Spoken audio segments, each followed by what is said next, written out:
Shalom Bapak Ibu Saudara-saudari yang terkasih dalam nama Tuhan Yesus Kristus. Kita berjumpa kembali dalam renungan harian HKBP Perdamaian Medan. Untuk mengawali renungan kita pada pagi hari ini, kita bersatu di dalam doa. Terima kasih Tuhan untuk napas kehidupan yang masih Engkau berikan kepada kami, dan kesehatan yang boleh menguatkan kami, sehingga kami boleh melakukan aktivitas kami pada hari ini.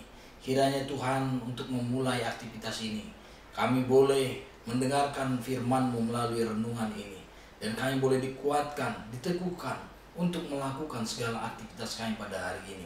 Bersuaralah Engkau Tuhan di tengah-tengah kami, karena kami telah siap untuk mendengarkan. Dalam Kristus Yesus kami berdoa kepadamu. Amin. Bapak Ibu Saudara-saudari yang terkasih dalam nama Tuhan Yesus Kristus, firman Tuhan yang menjadi nats pada renungan pagi hari ini tertulis dalam Wahyu 11 ayat 15. Demikianlah tertulis. Lalu malaikat yang ketujuh meniup sangkakalanya, dan terdengarlah suara-suara nyaring di dalam sorga, katanya, pemerintahan atas dunia dipegang oleh Tuhan kita, dan Dia yang diurapinya, dan Ia akan memerintah sebagai Raja sampai selama-lamanya. Demikianlah firman Tuhan. Bapak Ibu Saudara-saudari yang terkasih dalam nama Tuhan Yesus Kristus, kitab Wahyu ini berbicara tentang penglihatan Yohanes di Pulau Patmos, di mana ia berbicara tentang penglihatan-penglihatannya. Dia melihat mulai dari sangkakala yang pertama sampai yang ketujuh dibunyikan. Ketika berbicara tentang sangkakala yang pertama dan keenam, kita akan melihat bagaimana segala kejahatan, bencana, dan peristiwa-peristiwa yang memang sangat mengerikan terjadi di tengah-tengah dunia ini. Tetapi ketika sangkakala ketujuh dibunyikan, yang terjadi bukanlah lagi penghakiman atau kejahatan-kejahatan atau peristiwa-peristiwa atau bencana-bencana yang terjadi, tapi di sana dinyatakan bahwa Tuhan yang akan berkuasa sepenuhnya, Dia yang diurapi, Ia akan memerintah sebagai Raja sampai selama-lamanya. Hal ini menunjuk kepada Yesus Kristus yang akan berkuasa di dalam dunia ini sepenuhnya.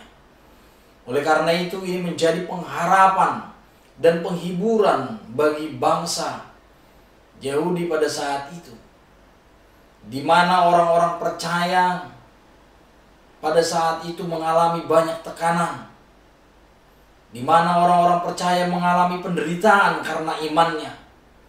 Bapak Ibu, pernyataan penglihatan Yohanes di Pulau Patmos ini menguatkan hati orang-orang yang percaya bahwa Tuhan akan berkuasa atas dunia ini. Maka mereka juga memiliki pengharapan dan kekuatan karena Tuhanlah yang akan berkuasa, maka Ia akan meluruskan, maka Ia akan membenarkan, maka Ia akan memperbaiki segala yang rusak dan membawa orang-orang yang percaya kembali. Mereka boleh hidup di dalam Tuhan. Mereka boleh memuji dan memuliakan Tuhan dengan bebas, tanpa tekanan. Disinilah pengharapan itu karena penderitaan. Maka konteks orang-orang percaya yang tertindas tadi dengan penglihatan dari Yohanes di Pulau Patmos ini membuat mereka kini menjadi semakin kuat, membuat mereka terus berharap kepada Tuhan, bahwa Tuhan yang akan memerintah. Tidak seperti pemerintahan-pemerintahan yang mereka alami, yang menindas mereka, yang membuat mereka menderita, yang membuat mereka tidak dapat dengan leluasa untuk menyembah dan memuji dan memuliakan nama Tuhan.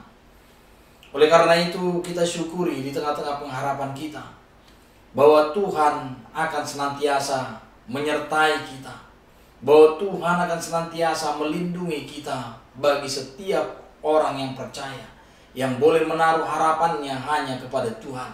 Maka Bapak Ibu Saudara-saudari yang terkasih dalam nama Tuhan Yesus Kristus, apapun yang terjadi di tengah-tengah kehidupan kita, bahwa Tuhan adalah yang maha kuasa atas hidup kita.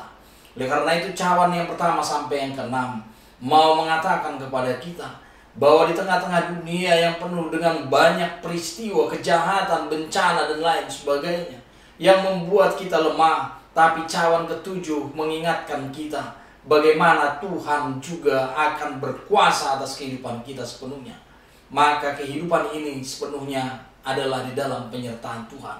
Maka kehidupan kita sepenuhnya adalah di tangan Tuhan.